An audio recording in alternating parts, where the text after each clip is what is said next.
Then ethnic support by multiple groups. In Chicago or New Haven, ethnic groups are important. So if you have different ethnic groups represented, you join a coalition with all of those resources, you have more potential impact in terms of getting into the city hall as elected mayor than if you only have one or two, even if you've got lots of money. If you've only got money, how are you going to convert it to votes? Maybe if you're a good speaker, if, as Donald Trump used to say, if you're young and handsome like me, okay, if you get good hair and you do pretty well in school, I mean, he'd make fun of himself. But the point is, there are lots of people who are in the press all the time who are disastrous in Hollywood or wherever in using their money and they shoot themselves in the foot. Okay, so most people, even if they have a lot of money, they don't necessarily use it well to become popular or political leaders. Okay. Next big concept came from Talcott Parsons, who wrote four papers on this, now a book.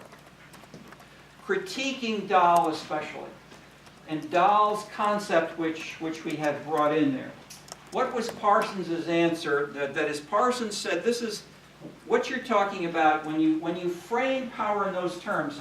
You've got more and he's got less. That's making it a zero-sum concept. Like a card game where each person puts in $10 and then the winner takes away $20. If there are two people, $10, $20. Zero-sum means if one person gets more, the other gets less. Okay, Parsons' big point is that political systems are not a zero-sum game most of the time. You can have a plus, you can have a political system where if people work together and build cumulatively and complement each other, the more power accrues to all of them. Whereas if you have, say, unions and leaders fighting against each other, and you have people in Wyoming fighting against people in Colorado hate the people from Texas, and nobody collaborates, is that a strong political system? They spend all their energy killing each other off or trying to do so, and people are criticizing people in Washington now for acting in these terms. Or NATO, that NATO is weakened if you have lack of support among the participants.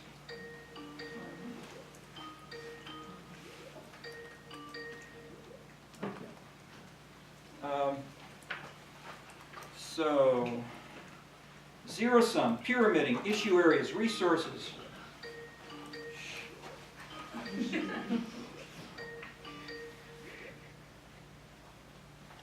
Okay. That was from Precious Gifty. Okay. Everybody get our phones off from Precious Gifty. All right. Big concept, Slack. What is Slack and how and why is it important for Dahl? It follows from everything I've said. Resources, pyramiding, activation or non-activation. Slack may vary in different political systems. That is, if you have a Bill Gates and a Warren Buffett with their money spread all around the world, there's slack in the local political, say, or within the U.S. or within the political systems where they might spend their money. That is, conversely, if you have someone who's got, a medium amount of money, but he spends everything in his town, he puts all of his money into it, he borrows, and this is the way that many middle-level political leaders are in terms of their finances. And so Crooked Hillary was criticized for doing this by Trump. She sold her honesty and her truth away to the Wall Street bankers, Bernie Sanders, and Trump said the same thing about Crooked Hillary, because she didn't have enough money for that. So the idea was, because there was slack in the political system, she had to get more money in order to be able to counter the competition from the others. So the idea is, as you get more and more money invested in politics, there's less slack. But then if you have it, say, imagine you're the head of the Republican and Democratic Party, where do you invest your money? So they would choose, say, certain counties in Ohio, certain counties in Pennsylvania that were swing counties. If you go either way in swing states, that could determine the whole election potentially. So by contrast, if another state and another city where it was 100% Republican and another one was 100% Democrat, there was more slack in terms of resources because people wouldn't bother to invest if you know you could win without investing.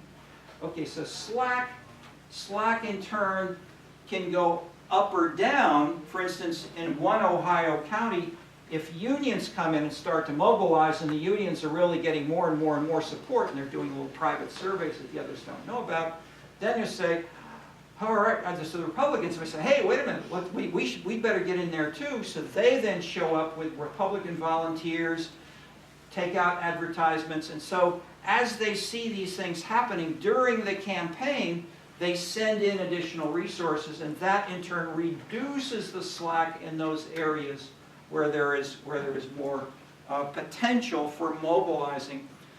Okay. The big resource that the average voter has is, should I vote? And in the U.S., half of the voters do not vote.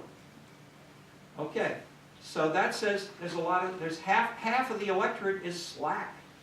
So if you can somehow say, this is important, come on out, we'll have a free hamburger for you or something like that, maybe people will come out and vote.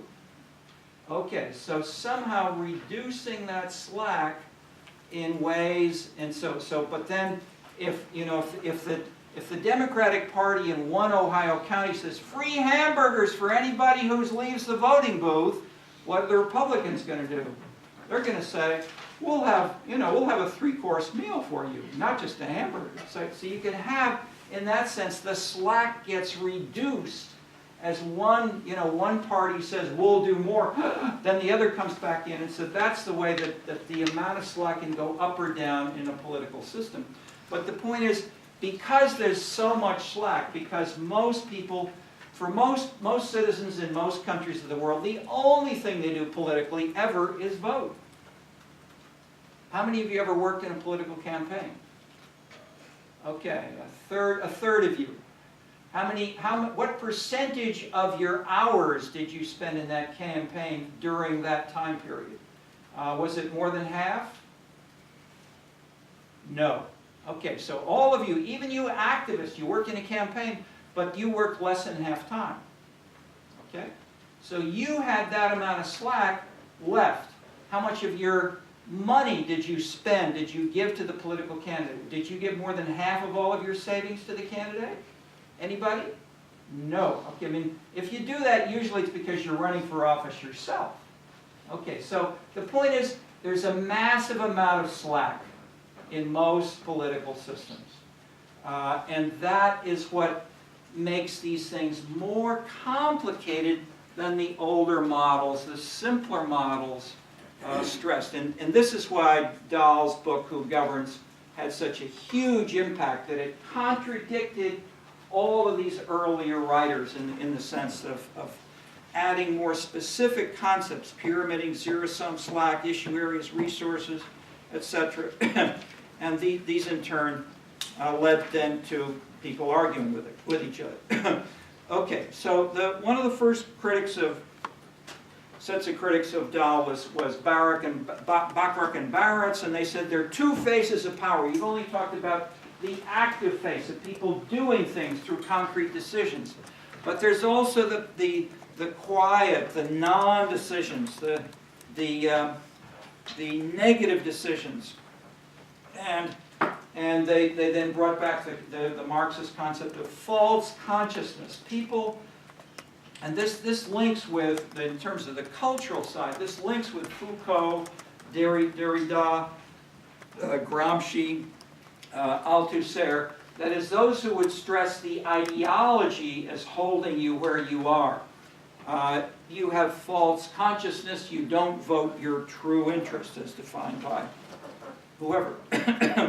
And so Bachrach and Barrett said, Dahl, yes, he studied what people did, but he left out the rules of capitalism or the potential of women. There wasn't a women's egalitarian revolution at the time. Maybe there could have been, etc. So the counter to that was anything that you define as a potentially new issue, but which wasn't active in that political system, is really defined by you, the outside observer, or you, the outside ideologue. And if nobody else follows you, how can you say it really should or does matter for a concrete political system? That is, a potential critic or analyst can name an infinite number of issues or an infinite number of ideological concerns that should perhaps permeate a political system, but if nobody cares about them, how do you study them in empirical manner? Okay, so this went on, and I won't try to give you the history except to say that I'm giving you just enough snippets that you can say that there were lots of variations. And I think I'm going to end about there, but I'll talk next time about some of the concrete dimensions, and then begin to link this with other things in the course. But let's stop there. We got about 10 minutes for discussion. Reactions to any of this. I've covered lots of things pretty fast. Tell us your name. Mine? Hannah? Hannah. Okay, go ahead. So Slack, as in the political sense, applying to resources or an availability of resources. Some of the examples that you cited were financial and Staff. time and staff and stuff. So like, what gets? So is Slack anything that you are not doing to the fullest extent for a political end? So in that, like, say you worked on a political campaign but you didn't quit your job, you did it part-time, or like you worked on, you voted for this person but you didn't post anything on your Facebook or something that could have potentially touched. So where does that potential for having an impact like get drawn, and where does that boundary lie? Yes, I mean, yes. I mean, one can try to define it in very abstract conceptual terms and say perhaps if all of the resources in a local political or national political system are not being engaged to lead to a particular outcome in one issue area or one election, then there is that amount of slack then there's slack in the political system. And then how much there is in terms of 62% or 1.5% depends on the data that you have available and that you can try to mobilize for this.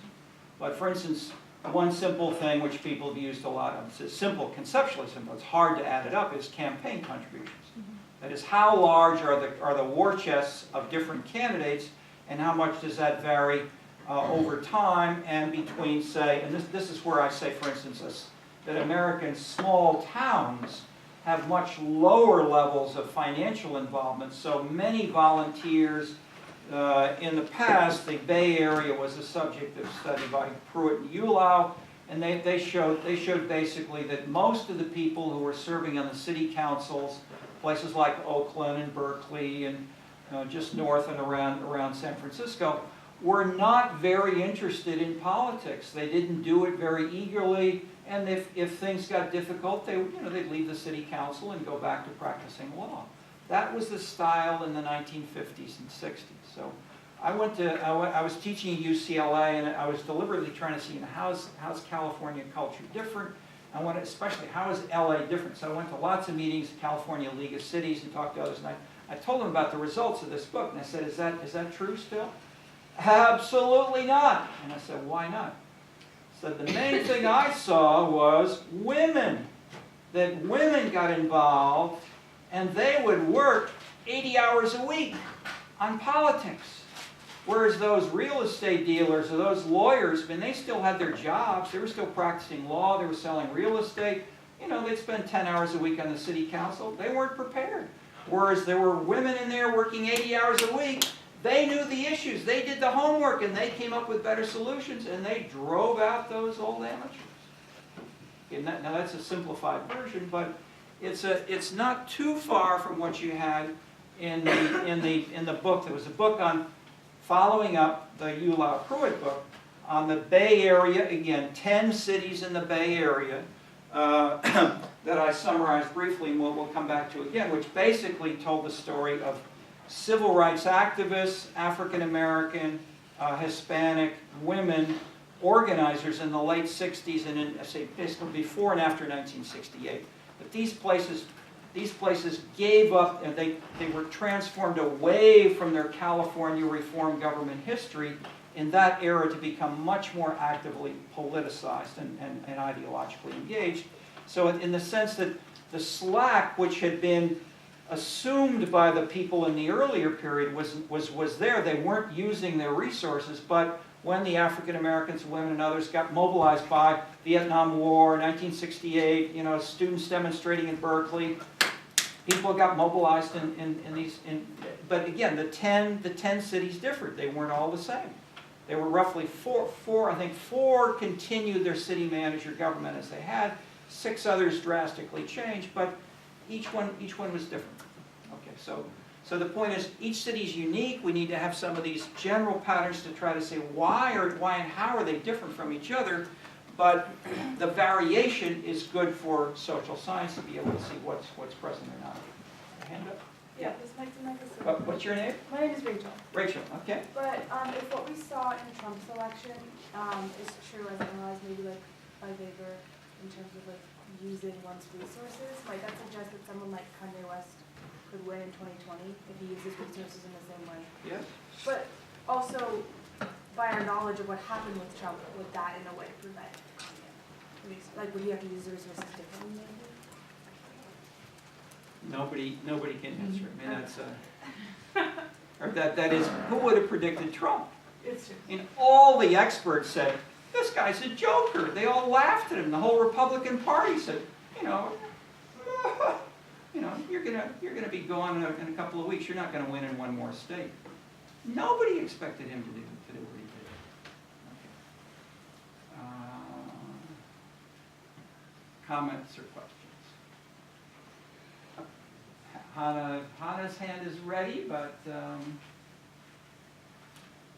you've been quiet. Do you have any reactions or comments? No, I don't ever know.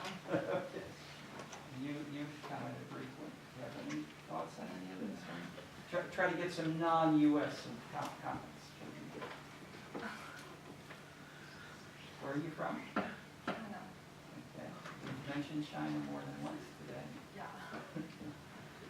Any thoughts on elaborating or questioning anything I said? And there are 4 or 5 Chinese in the class, so I'm trying to, for that reason, I'm trying to use China. That is, I've used China ever since Tiananmen Square for almost 25, 30 years. I've deliberately tried to have a Chinese teaching assistant or introduce, a non-U.S.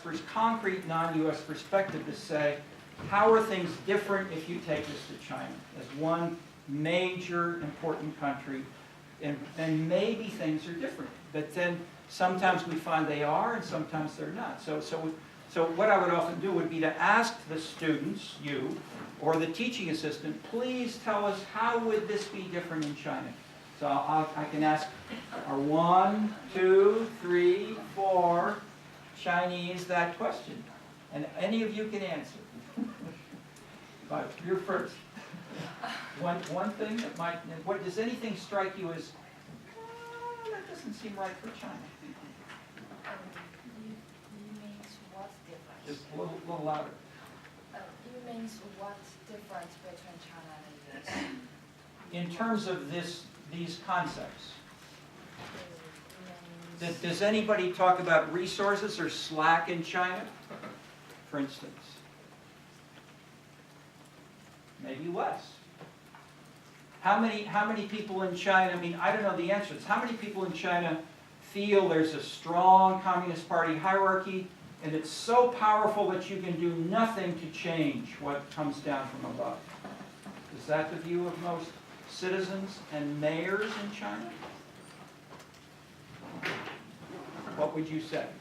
How many of you say there's a Chinese now, please, How many would say there's one position of the CCCP and nobody questions it? Did you say that? Maybe not.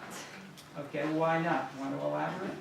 I don't know very exactly, but according to me, I think the real situation is not you say that. Is there a case that you might think of that would illustrate that? Now, the example? China is more globalization, so lots of people have chance to say their opinion and their thoughts. But although the hierarchy is great, but I think it is more towards the Western U.S. It's more similar. Comment? I agree with her because the Chinese government is getting more and more open to different opinions and different like strategies for for construction and resource distribution and things like that. But still, it's getting more and more open. But yeah. Give us an example. Why? How do you know? What do you see that leads you to conclude that? Because the government has started to listen to more and more to the. Too abstract. Okay. Concrete. I mean, what is your evidence? Media? Things that you see in the media? A research study? Or what? A case? A powerful case where the government fought with someone else and lost? Or what? That is, I'm asking, how do you know power is there? See, we're getting concepts to try to sharpen this.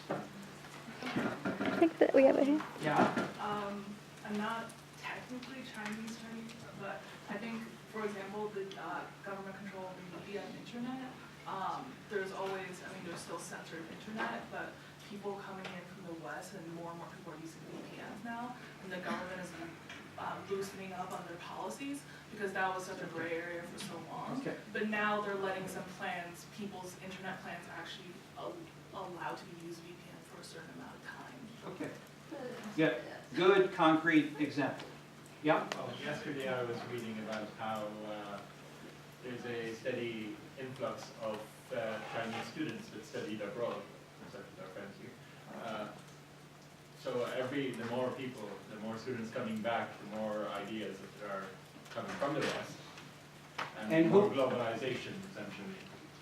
Good example. And who's paying often for the students to study abroad? The Chinese government. So that is, if the government, and the Chinese government in the 1920s, they were sending students to, Chinese and Japanese were sending their top students to Europe and the US. Then the students learned about Marxism and they said, and the Chinese and the Japanese said, stop! No more, you can't go to Paris or New York, you're going to Tokyo.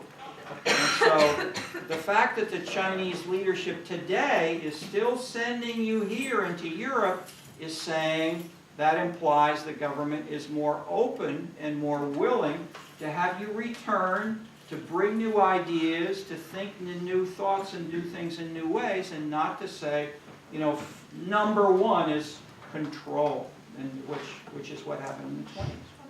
Okay. I probably disagree with that because I think the real situation is more complicated because I think on the one hand, the Chinese government is sending more and more people. They actually support these people with money and policies to go to the Western universities to study, to absorb the Western things and communicate with each other. But on the other hand, actually recently it's getting more and more restrict in the VPN use that's mentioned by that girl. It's really it really constrains people's using VPN in China now. My father's actually previously he was using he has used several VPNs, but recently none of them is still alive. So yeah, so maybe it's more complicated. So. But what you're describing sounds sort of like that, rather than this. Would you agree? And is it A or B? Maybe A. Okay. Okay, so that's also is that also the evidence to support the idea that China is getting more and more open, or to say it's an objection to that position? Well, I mean, the normal objection is what you just said, that President Xi now, in the last 5 years, is trying to increase his power, and within China, within committees, he as an individual is getting more powerful and is very dominant in that sense. But I would say probably it's more like that than it is like this. I mean, he's not a Mao, he's not having another, revolution of sending people to the countryside. I mean, it's harder to get a subscription with a VPN. I mean, if that's the only challenge to hierarchy, okay, let's end on that. Okay. See you Wednesday.